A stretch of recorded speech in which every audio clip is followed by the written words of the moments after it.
Salam dan bahagia. Halo, kami dari mahasiswa Universitas Sarjana Wiyata Taman Siswa jurusan Manajemen Fakultas Ekonomi. Kami dari kelompok 2 yang beranggotakan Aditya Pratama, Sesi Pratiwi, Erika Sri Lestari, dan Tegar Valdi Barajon. Video ini dibuat untuk memenuhi tugas mata kuliah pasar modal. Di sini kami akan menjelaskan tentang Go Public. Nah, apa sih Go Public itu? Baiklah, saya akan membawakan presentasi yang berjudul Go Public. Go Public adalah kegiatan penawaran saham atau efek lainnya yang dilakukan oleh emiten atau perusahaan yang akan melakukan Go Public untuk dijual sahamnya atau efek kepada masyarakat berdasarkan tata cara undang-undang pasar modal dan peraturan pelaksananya. Nah, jadi di sini Go Public itu seperti perusahaan yang awalnya kepemilikan pribadi menjadi kepemilikan umum. Selanjutnya di sini ada konsekuensi Go Public. Yang pertama itu emiten dituntut lebih terbuka.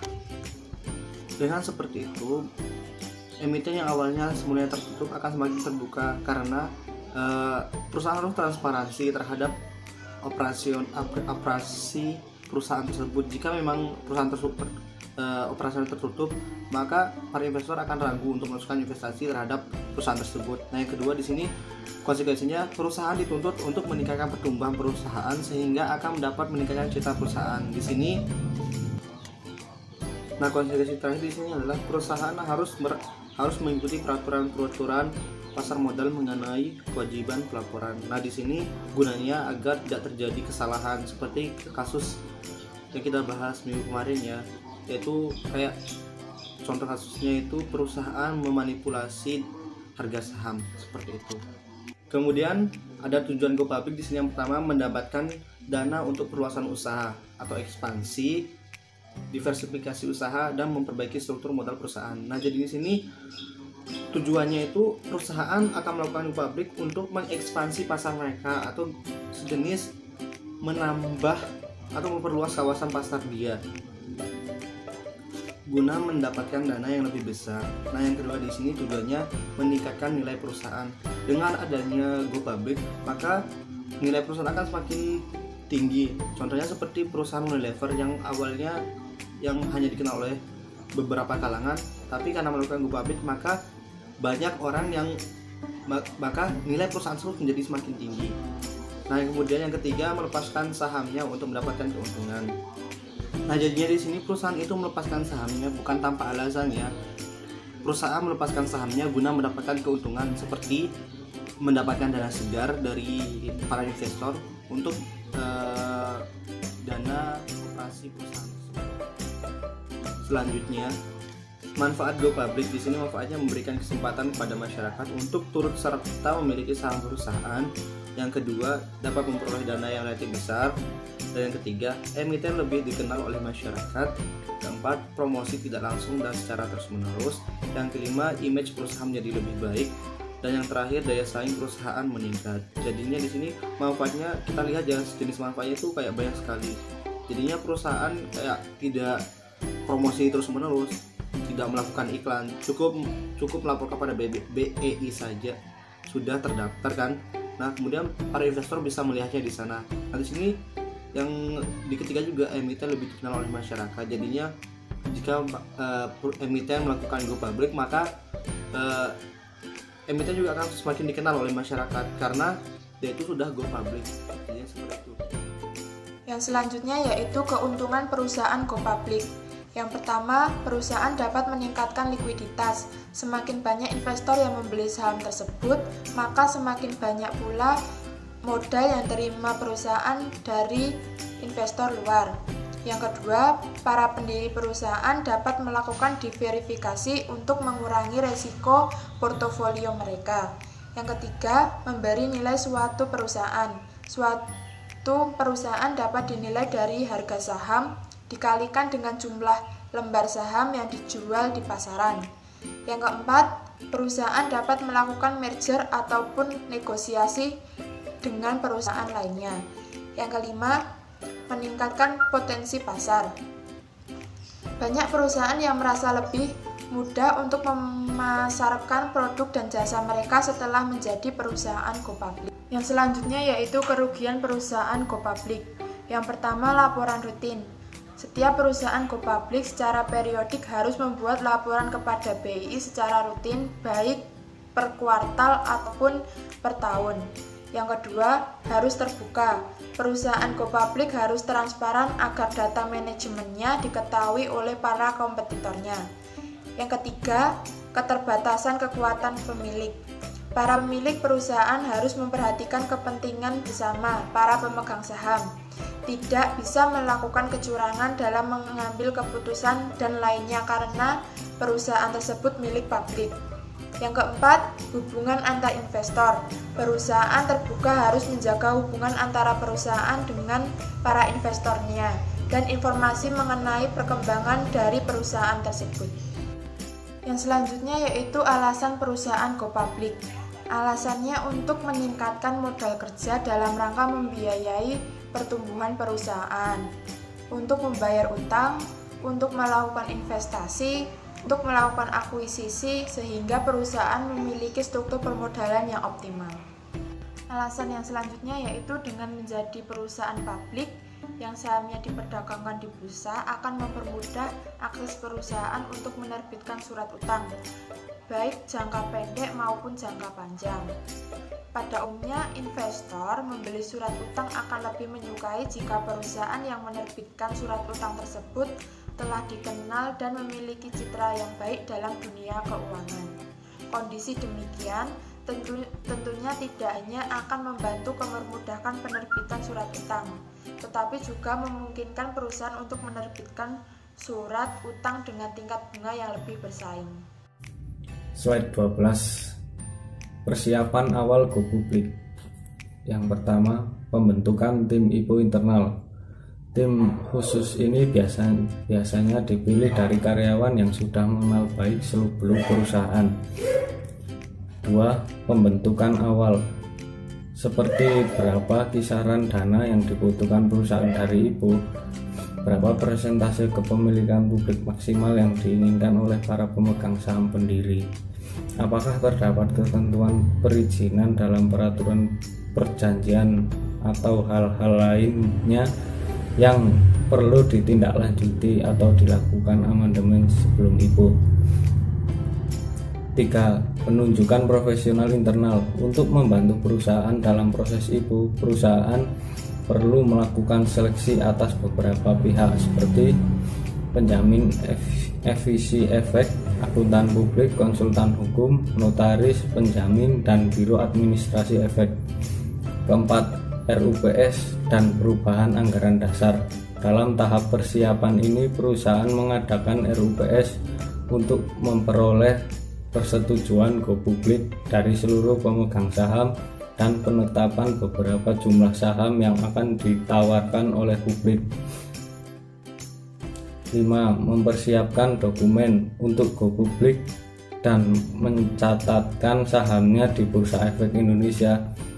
Perusahaan lebih dahulu menyampaikan pernyataan pendaftaran kepada OJK dan permohonan pencatatan saham kepada Bursa Efek Indonesia. Selanjutnya, syarat perusahaan yang akan go publik. 1. Emiten berkedudukan di Indonesia. 2. Pemegang saham minimal 300 orang. 3. Modal disetor penuh sekurang-kurangnya 3 miliar rupiah. 4. Setelah diaudit selama 2 tahun, buku terakhir berturut-turut memperoleh laba. 5. Laporan keuangan telah dipersiapkan akuntan publik untuk 2 tahun terakhir.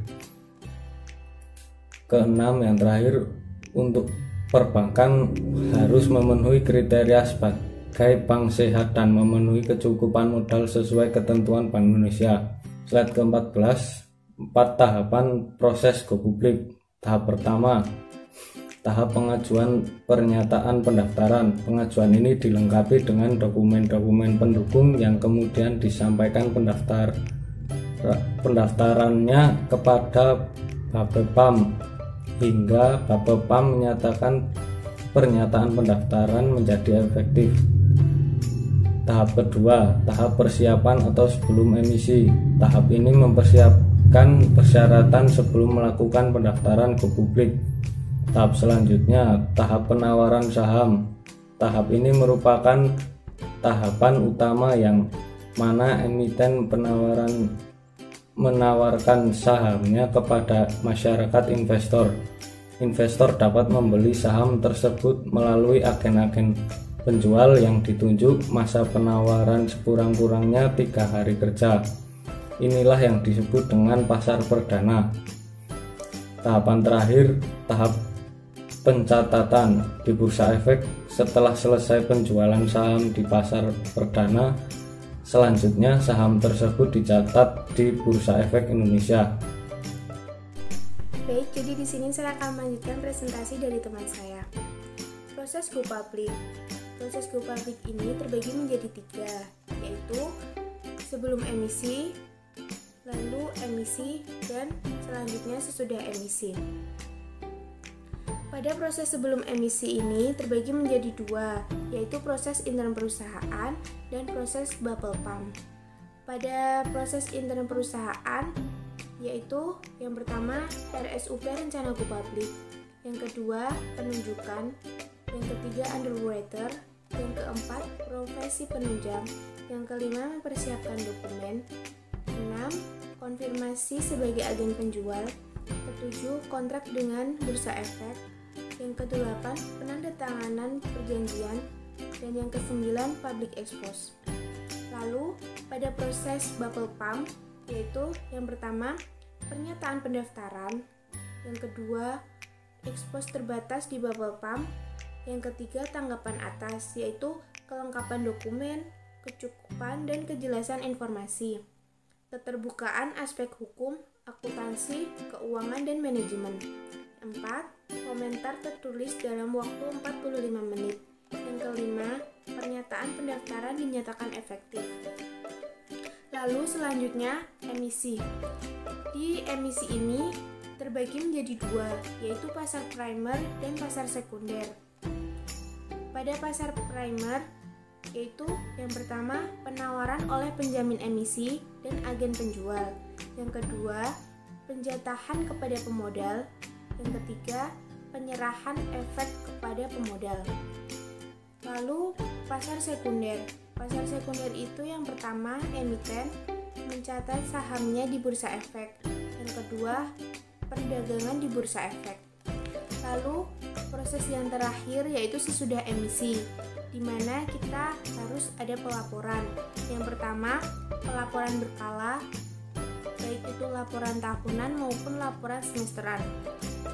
Yang kedua, laporan kejadian penting. Yang ketiga, akuisisi. Dan yang keempat, pergantian direktur. Selanjutnya yaitu persyaratan pencatatan saham. Saham yang dicatatkan di Bursa Efek Indonesia dibagi atas 2, yaitu papan utama dan papan pengembangan. Papan utama ditujukan untuk perusahaan tercatat yang berskala besar, khususnya dalam hal aktiva berwujud bersih yang sekurang-kurangnya 100 miliar rupiah. Sementara papan pengembangan dimaksudkan untuk perusahaan-perusahaan yang belum dapat memenuhi persyaratan di papan utama, termasuk perusahaan yang prospektif namun belum membukukan keuntungan. Pada papan utama, syarat yang pertama yaitu badan hukum perusahaan terbatas. 2. Minimum operasional 3 tahun. 3. Laporan keuangan auditan lebih 3 tahun. 4. Laporan keuangan wajar tanpa pengecualian. 5. Aktiva berwujud bersih lebih 100 miliar. 6. Jumlah minimal pemegang saham bukan pengendali lebih 100 juta saham atau 35% dari modal disetor. 7. Jumlah pemegang saham minimal 1000 saham. Di papan pengembangan, syarat yang pertama yaitu badan hukum perusahaan terbatas. 2. Minimal operasional 1 tahun. 3. Laporan keuangan auditan lebih 12 bulan. 4. Laporan keuangan wajar tanpa pengecualian. 5. 5. Aktiva berwujud bersih lebih 5 miliar. 6. Boleh rugi, namun berdasarkan proyeksi keuangan 2 tahun telah memperoleh laba khusus sektor tertentu selama 6 tahun. 7. Jumlah minimal pemegang saham bukan pengendali 50 juta saham atau 35% dari modal disetor. 8. Jumlah pemegang saham minimal 500 saham. 9. Perjanjian emini full commitment. Persyaratan pemesanan. Bagi perorangan, yang pertama syaratnya yaitu kopi identitas KTP paspor yang masih berlaku. 2. Mengisi dan menandatangani FPPS atau formulir pemesanan pembelian saham. Yang ketiga, membayar jumlah pesanan. Lalu persyaratan pemesanan bagi institusi yaitu pertama, kopi identitas KTP paspor kuasa usaha bagi direktur. 2. Kopi akte pendirian dan anggaran dasar. 3. Kopi NPWP. 4. Mengisi dan menandatangani FPPS. 5. Membayar jumlah pesanan. Sekian presentasi dari kelompok kami. Kurang lebihnya kami mohon maaf. Terima kasih, salam dan bahagia.